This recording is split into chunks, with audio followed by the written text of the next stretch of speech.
Posted by you/free_river_3388. I, 26F, had an affair with a married man, 42M, a few years ago. I had no clue he was married when we first met and hooked up. I obviously looked him up on social media, and while he did have photos of his kids on there was absolutely no mention or photos of a wife at all. I found out that he was married about a month after we first got together, but he told me it was just a marriage on paper and that they basically lived separate lives and agreed to remain married for practical purposes until the kids were older. They owned a business, which she really ran, and he was just financially involved in it. I knew at the time that I probably shouldn't believe him, but I convinced myself it was true.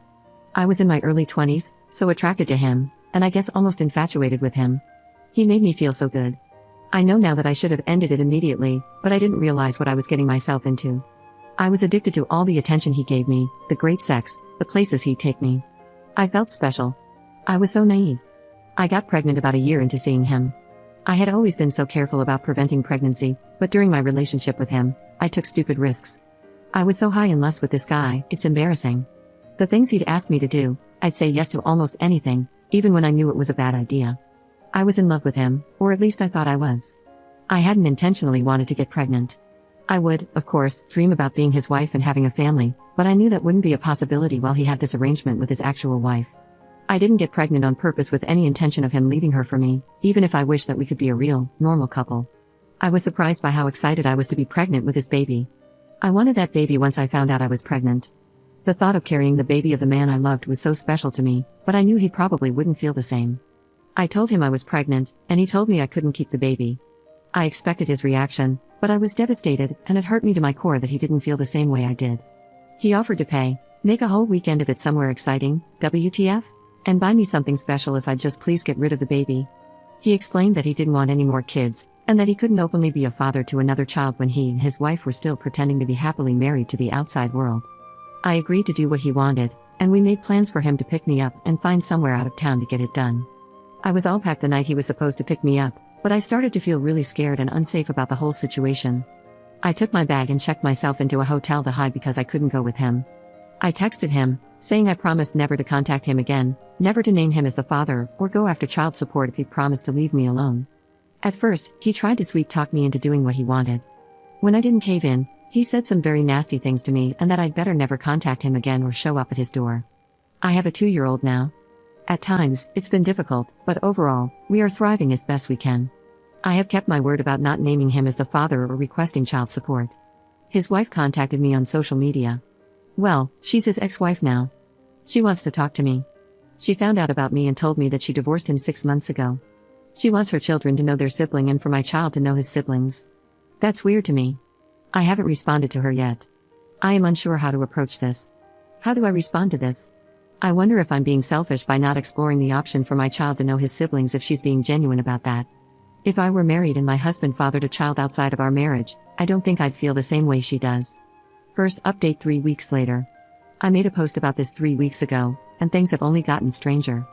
Essentially, I had an affair with a married man a few years ago. I promised this man that I wouldn't expose our affair, formally identify him as the father, or request child support. I did that because he was becoming very nasty about the whole situation, and I felt that due to the mess I had created and how I felt by the end of it, a clean break with no involvement from him would be the best thing for everyone. I moved back to where my family is, hundreds of miles from where he and his family live. About a month ago, his ex-wife reached out to me via social media, claiming they had been divorced for 6 months, and that she wanted our children to be able to know each other. Now, their kids are teenagers, so I didn't really think they'd want anything to do with the toddler and the woman their father had an affair with. It seemed odd to me. After posting here, I sort of decided that I wouldn't respond to her. I'd just ignore it. She only sent me the one message, so it wasn't as if she was badgering me about talking or meeting. On Friday night, I decided to message her. I don't really know why. I think it was really just for my sake, so I could have the chance to apologize to her. I told her that I would be more comfortable speaking with her face-to-face since I couldn't trust that it was really her. She said she understood. I was too nervous to meet her in person, but we did a video chat. I didn't know what to expect, if this was all a ploy just to unleash her fury on me or what. I mean, I deserve that. She wouldn't be wrong to feel that way. It was really her. She told me she discovered our affair when she found communications between the two of us after our relationship had ended. She told me I'm one of many women he had affairs with over the years and that she knew about someone even before he met me, but she didn't divorce him at the time. Finding out about my child was the final straw for her. I told her I was sorry for my relationship with her husband and admitted that I knew he was married. She graciously told me she forgives me and that while she initially harbored a lot of anger towards me, she ultimately blames her husband. I'm not blameless, but she chooses not to hate me, essentially. She said she couldn't have said this 6 months or a year ago when she first found out about me, but she has moved past that. She still has anger toward him, along with many other emotions surrounding him. She started pouring out her heart to me about their 20-plus year marriage and life together, and it was very awkward because what do I even say? Her kids know about me and my son. She says they're very mad at their father. Somehow, I don't think they're mad about the fact that he's not involved in my son's life. And why would they be mad about that? I would hate me if I were them. I told her that with my son being so little right now, I don't really feel comfortable with him meeting her kids or being involved with their family. I feel unsure about it, and it's just not something I feel needs to happen right now. Then she told me her ex-husband was in a bad accident 2 months ago. He's fine now, still not allowed to return to all his normal activities just yet, but he will be fine. He is probably the most physically active person I've ever met, barely ever seems to sit down, so he must be terribly annoying to be around if he's not allowed to go all the time. She told me he wants to meet my son. Apparently, she moved back in with him temporarily when he first came home from the hospital. She said the accident really shook him up, and he has been expressing a lot of regret about my son, not being involved, not providing for him. So now it's like, was everything she said just a lie, and did he somehow get her to reach out to me on his behalf? And she actually did it? It felt almost like a relief talking to her initially, but then it's like, was any of that true, or was she just trying to be his messenger? I don't even know if that part is true now. Why wouldn't he just contact me himself? I'm just feeling so uneasy about the whole thing now. Second update 2 months 2 weeks later. Since I last posted here a couple months ago, I deleted all social media.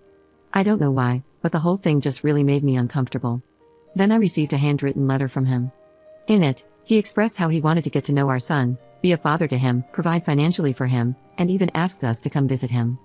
He also asked me to sign a paternity affidavit. I refused to do so. I know he is my son's father, but I'm not going to make this easy for him. After the things he said to me and the threats he made, he at least has to work for this. At that point, my parents felt we needed to meet with a lawyer. All communication from me has gone through the lawyer since then. I have never responded to him personally or directly. Now, I have a court order for paternity. I have to present my son to have a specimen taken tomorrow. I already know what it's going to say. It's not that I don't want my son to have a dad in his life. It's just, the whole situation is a mess. And he lives a few states away from me. I don't know what to do. I can't really do anything. He's doing things legally. Next, I'm sure he'll petition for some form of custody or visitation. He's not married anymore, supposedly, but he's a lot more established than I am. He has considerably more financial resources. I also know he has all sorts of connections where he lives. Luckily, they don't hold as much weight here in my state, but it's still so scary to me. I feel like a bad mom. I brought my son into this world knowing it was a messy situation. I just got so comfortable with it being just the two of us, and now I don't want to give that up. Third update 1 month 2 weeks later. Around 1.5 months ago, we were ordered to submit DNA samples for a paternity test. It took about 5 weeks to get the results, which confirmed what I already knew. But now things are stalled for another several weeks for the next step in the court process. I haven't talked to him at all during this whole thing. I didn't respond directly to his letter. I do have a lawyer, and everything is basically going through him now. Then, without any warning, he just showed up at my home last weekend. He knocked on the door like it was nothing, saying that this is his son and he doesn't want to wait another 6 weeks for the court to inevitably order us into some sort of custody mediation anyway, his words. He asked why I couldn't just talk to him. I told him that he made me uncomfortable and that him showing up at my house unannounced really made me uncomfortable. Honestly, I'm not sure what made me more uncomfortable, the fact that he showed up like that or the fact that I instantly felt the same attraction to him that I had when I was with him, and I didn't want to feel that at all. In some weird way, part of me felt happy to see him, and another part of me was disgusted that I was happy. He said he doesn't understand why we can't just talk about this. He's not trying to take my son away from me, he just wants to be involved in his life and help provide for him like he should have been all along. He's sorry he wasn't there when our son was born, and he's sorry he reacted the way he did when I didn't go along with his plans for the abortion. Why can't I believe that he just wants to be a dad to his kid? I guess I agree with him. Why can't I just accept that he's had a change of heart? But I can't trust myself. I can't trust my own judgment. I feel like if I easily let him into my son's life, I'll end up regretting it and be made a fool of somehow. I've already made so many mistakes when it comes to him. He says it's stupid of me not to try to work it out amongst ourselves first, that I'm giving too much control to the court. I don't know whether to believe that or if it's just his way of convincing me to do what he wants. I know he will get some sort of visitation and eventual custody. Maybe it would be better if we tried to come to an agreement, but he has the ability to sway me so easily. I feel so foolish when it comes to him. Nobody else has ever made me feel this way. I want my son to have a dad, and I admit it's probably selfish of me to want to keep him away. But I keep imagining having to spend weeks or months apart from my child while he's living with his dad 12 hours away, and I can't stand the thought of it. I'm just feeling sad, stupid, and defeated. Fourth update 1 month 2 weeks later. Since the last time I posted, we've had a mediation session, and he's met our son twice. At this time, he will have supervised visitation, with me present. Because he lives states away, he is required to come here to see our son. It won't be on a weekly basis due to the travel, but he will see him during 2 weeks of the month, 2 times each week, for a total of 4 visits a month, plus 2 video calls a month. This arrangement will last for 6 months. The next step will be for him to continue that schedule but with unsupervised visitation during which he cannot remove our son from the area, for another 6 months. After a year, we agreed to have another mediation session to determine the next steps, with the his goal, of having my son at his home for short overnights. I'm not even ready to discuss that. He's already suggesting that I can come for the first few times. I don't like the sound of it at all. We also have the option to request another mediation before the 1-year mark, and something tells me he's going to push for that. I also have an order for child support. While he is in agreement with paying it, the process will have to work through the court system before it becomes official and I start receiving regular payments. In the meantime, he wrote me a large check. I was hesitant to accept it, not because I don't think my son deserves it, but because I'm worried that by accepting it, I might unknowingly do something that could hurt me legally. I'm concerned that I might be obligating myself or my son to something by accepting this check. Could he somehow use this against me? Of course, he wasn't in favor of the 6-month/6-month plan. While he does understand that our son shouldn't just go off with a stranger upon first meeting him, he wishes we could speed things along more quickly. But 6 months was what we were able to agree on. He wanted to fly us both to where he lives so he could spend a week or 2 getting to know our son, but I don't feel that's appropriate at this time. Maybe in a few months, or around the holidays, depending on how things are going, but right now it would be too much too soon. The initial 2 meetings went pretty much as I expected. My son is extremely shy. He wanted to hide behind me most of the time. When he did venture out from behind me, as soon as his dad would say anything to him, he'd scurry back behind me and just stare at his dad blankly without saying anything. He came out of his shell a little bit, but he still hasn't said a single word to his dad. He just pretends his dad isn't there and only talks to me. I will say that his dad is being patient and understanding about it. If he's frustrated, he's not showing it.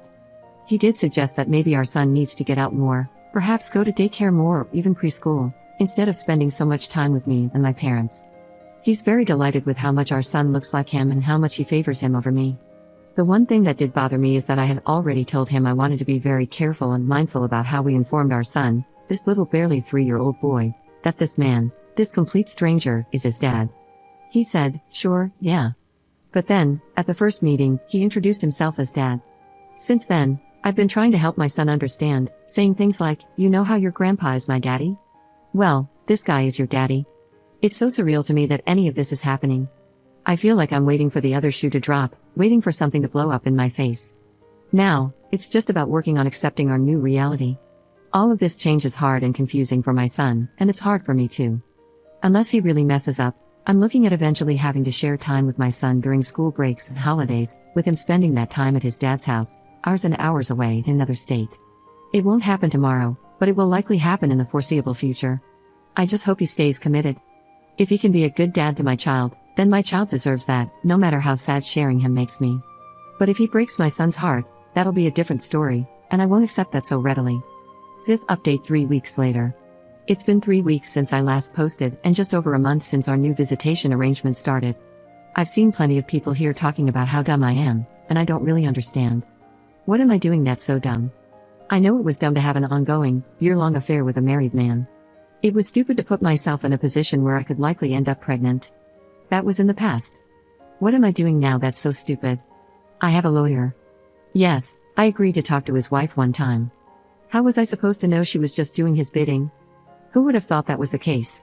It's not even like I went to meet her in person somewhere. It was just a video call. I figured I at least owed that to her, just one time, and a chance to tell her I was sorry for what I did. But ultimately, it felt off, and I protected my son by telling her I didn't think it was appropriate at this time for me and my 2-year-old to travel to another state to meet her teenage kids. It's not as if talking to her opened the door for him to reach out to me. I was careful with what information I shared with her. It's not like I told her my address. He didn't need her to gather that info from me. My talking to her isn't what prompted him to contact me directly and establish paternity. When he reached out to me directly about wanting to be involved with our son, I didn't decide to discuss things directly with him. I got a lawyer. When he showed up at my house, I didn't let him inside. I put my son in his room so he didn't see our son or have access to him. I'm listening to my lawyer. I met with him in mediation, and I'm trying to make careful decisions for my son. There's nothing I can do to prevent him from having access to our son. If I fight it, the court will grant him access anyway. At least this way, I have a say in the arrangement. We're supposed to be using a parenting app, but since the last time I posted, he's reached out to me outside of the app. He keeps talking about us coming to visit him, but I've told him no, it's not appropriate, and it's too much too soon. He's also already started talking about changing my son's last name to his, saying, maybe in a year or so. He tries to have personal conversations with me, not always about our son. I've shut those down and referred him back to the parenting app. He thinks using the app is stupid and is only for people who can't get along. He believes it'd be better for our son if we got along and got to know each other again. He says he cares about me and what's going on in my life, or so he claims. I also didn't cash the check he gave me, I returned it. If he wants to help financially beyond the child support he's ordered to pay, he can purchase items that our son needs out of his own free will, but he isn't to give me cash or checks. My lawyer actually told me that there was nothing wrong with accepting and cashing the check, and that it wouldn't affect anything related to child support. But knowing him, I felt he might try to use the check against me in court later, and I just didn't feel comfortable about it. Sure, I would have loved to keep it, there are plenty of useful things I could have used that money for. Of course, he was upset when I returned the check via certified mail. His plan was foiled. I know he's trying to butter me up for something. I don't know exactly what, but I'm not so naive that I don't see through him now.